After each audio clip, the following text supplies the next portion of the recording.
ano, wax. Wax na ano, kasi ang usually naman ang wax po is ano naman yan, pwede yan sa salamin ng bintana, sa katawan, sa mga leather. Pero yung iba kasi maarte, merong specific na pang body, may specific na pang windows, yun yung ano. Pero tayo, yung nagamit na natin, kung wala, pwede na yan, no? So yan yung mga wax. Ito liquid wax to. So naubos na namin yung iba, no? Tapos ito yung STP, ito yung mga ano natin, ang tawag dito yung mga additives. Ito yung pang ginagamit pagka magwa-wash or magche-change oil. Lalagyan nito, tapos papaanda rin, tapos saka ulit i-drain. Hindi, yun nga, panghugas ng ano to. No? Diba, iba yung oil, iba yung ano natin. Pang liters. Okay? So, ito yung mga gear oil na tinatawag. No? Wala lang tayong motor oil. Pero, yun lang yung nabili. Pero I think ano to eh, parehas din. Hindi, gear oil lang talaga siya. So, ito yung mga gear oil. So, sa mga transmission, no, kaya gear, no, ginagamit. This one is brake fluids. No? Ito yung ginagamit natin sa mga fluids. Tsaka clutch fluid. Parehas din sila. Pareho lang yung brake fluid and clutch fluid. Usually, yung mga bagong sasakyan ngayon, magkaisa na yung bottle ng brake tsaka clutch fluid. Ito po ang ating kulay dilaw to, ay kulay green, no? Ito yung sinasali natin, no, sa pagkapo. So, usually nung last batch, nag-apply kami, kaya lang right now siguro, kaya pa na tayo kasi parang hindi ko maintindihan, ba't ang bilis ng awas natin. Bigla tayong bumilis eh, yung mabagal nating lecture. O bakit? Because siguro sa holidays. So, ito yung panlinis na sasakyan, no? Ito yung iniwan nila sa akin. Ito ay ginagamit pang tuyo. No? So, usually binabasa ang sasakyan, sinasabon, tapos binabalawan, tapos ito yung pinagtutuyo. Tapos yung pagkatuyo na, yung mga microfabric na ginagamit para mas smooth yung pagkakahinto. No? Okay, and then of course, ayan, yung model natin. So, kasi ganyan daw pag nagkakarwash, no? Wala kang goggles, bro. Paano ka? Shades. Maluto kami ah. Yan, sa box sa'yo, no? Wala. Yung puti, yan. Yung paulam natin. Yun. Pogi-pogi. So, usually, ganito daw pagka nilinis ng sasakyan. Ganyan Mukha mo yung- na si Black Eyed Peas. Oo. Bakit mga kaibigan at makinig kayo? Kasi Okay. Matthew. So yan na, so ito yung ano. Ngayon kung gusto niyo mag-pictorial with a costume, okay lang yan. No? Mas maganda nga po yun. Tapos usually, ang ginagamit natin car shampoo kasi konti lang po yung set lang ang diferensya ng car shampoo tsaka ng liquid soap, no? Yung liquid washing soap. Kaya po pwede na po yan. No? Of course, ano pa ba? So we have, ayan, ito na. Bro, pakuha nga itong jack stand natin, yung kulay black. So ito po ay jack stand, ang tawag dito, po usually ginagamit kapag nagbabaklas ng magkasabay na gulong. No, para pantay sila. Safety po ito. Ganyan lang naman pang gamit yan. Itutukod po ito doon sa matigas na patre noong ilalim ng sasakyan. So jack stand siya. Okay? So ganun lang din. Laki ng safety niyan. Oh, so pagka dalawa po yung ginawa namin ito nung binaklas namin sabay yung ano ng Pajero. Okay? So sige bro. So Jack, dito tayo sa Jack. Ito si Jack, si Rose mamaya po dadating. So si Jack naman usually gamit lang naman dito, again, ilalagay po ito sa pinakamatigas na parte ng sasakyan. Sa chassis, sa ilalim. Huwag po sa plastic ha, yung manifest kasi mabubutas po yun. Ngayon, kasi ito, maliliit ito. Kasi ito nga po ay pang ano lang, emergency. Ibig sabihin, mga dapat ay gamit. No? Pero, meron naman sa mga vulcanizer, makikita niyo yung malalaki. Sir, kaya ba kotse niyan? Kayang iangat? Kaya naman. Liit. Ito po kasi mga emergency lang eh. Siyempre, pag magpapalit tayo ng gulong, yun. Pero kaya naman, total malalaki, mga 30 tons na yun, yung malalaki na gulong. Pwede nang patungan ng matigas. So usually, pagka po hindi abot, Okay, siyempre, lagyan nyo ng kahoy, okay, bato. kahoy or bato sa ilalim Para tumaas. kaya lang, sintuit na, pag pinuwesto po ito, ay nasa maayos, hindi yung mabubuwal. So paano siya gamitin? Simple lang.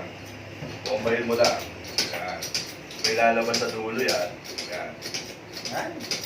Malaki. Habang binibilisan nyo, lalong Lalong mahaba. mahaba yan. Nakatumitingan. Okay, yan. So yung iba kasi hindi abot. Kaya nilalagyan ng ano sa ilalim. Pala. Kalso. din ba yan, sir? Oo, matigas yan. Ano po ito? Fluid type po ito. Ngayon, pag fix na yan, kahit tumayo si ma'am dyan o senior, hindi po ano yan gagalaw. Okay? So, usually ang gulong po, hindi mo naman siya pagka mapapalit ka ng gulong, hindi mo naman ito todo agad ang taas. Luluwagan mo muna yung mga tornilyo, tapos tsaka mo, pag maluwag na, tsaka mo iangat. Bakit? Kasi hindi nyo po siya maluluwagan pag nakataas na siya. Okay? So ngayon, pag bababa naman yan, may dulo po yan. Yun. Pwede nyo po yan. Ayan. Tapos ito yung maluwag yan. I-increase na po yan. Pwede na po siya. So automatic may mababa kasi nga yung bigat ng sasakyan. Okay, yung tie range or cross range, babot yan. Hindi naman ang model. Ito po ay ginagamit pag kami kaaway kayo. Hindi, may sukat po ito. No? Usually ito is pang gulong. Ngayon, Para sa thread. may mga bagong gulong na naka-allen ring siya. So iba, kung square siya, hindi siya ganito. So ipinapasok po dito, may dulo yun, tapos yun yung pambabatas. So alam nyo dapat yung sukat, tapos paano ba, pagka niluluwagan, pag gano'n, no? Pag-iipitan, Clockwise. ayan. Clockwise, pagka luluwagan, counterclockwise, pagka po yan. Ayun. Okay. So basta siguraduhin nyo lang kasya sa butas. May mga number naman po yan. 17, 19, 20. Okay? So yan yung mga familiarization natin. Air. Yan. Ito naman po, pangsukat ng hangin. Pangsukat ng hangin ng ulo. Gamit na. Hindi, ito po, tire gauge po ang tawag dito. So dito makikita niyo yung sukat.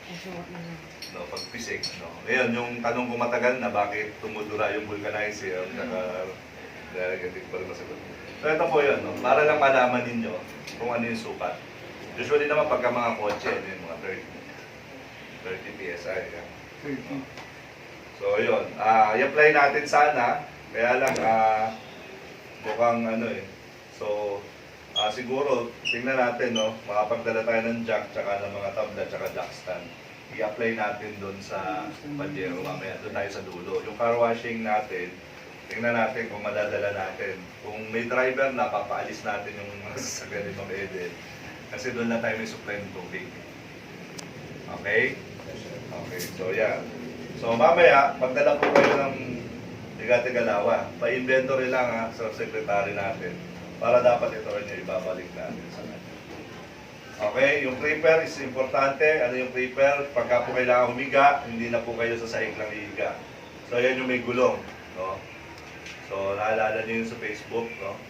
Pwede yan, pagka-asphalty kayo, pwede ihiga dyan. Oo, pero pwede rin yun. No?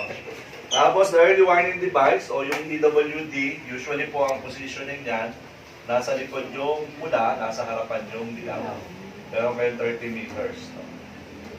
30 meters pagitan dapat para merong awareness na yung mga makakasalubong. Okay, so of course yung power hose. So iba-iba yung yan. Hindi na natin gagamitin yan kasi meron na tayong pressure water mamaya. Tapos ito yung pambapping, no? Apply nyo muna yung wax. Tuyuin ng konti, tapos ibabapping nyo. Okay, what else? Ano ba meron dyan? So ayan yung mga gamit natin. So ayan, complete set naman po yan. Okay, so ano pa? So may hose tayo dito, may walis. Yan yung mga gamit natin usually. So makita nyo, kasi kasama po sa driving and seat talaga yung pagka-car-wash ng sasakyan. Kaya pag yung tinatawag na training regulation, kapag po tayo ay nag-pattern doon, makikita nyo bakit ang daming gamit na ganito. no, eh, hindi naman tayo magtatayo ng, hindi naman tayo automotive. So kasama po yun, pati yung mga primitive. Ayun. Okay, wala pa tayong spin cleaner, yung magbaback to zero, yung inaanoan natin. So yan, usually yan po yung ating mga gamit. Okay, may question po? So yun yung mga pamalit na bahala sa popping machine. Okay, so ano pa? Wala na? Sir, Yes. ulit. O, ulit daw. Sino Name makakaulit? lang. O, sino makakaulit? O, Pogi. O, ulit. So, we have the jack stand, yung nakaitim. So, jack, yung dalawang.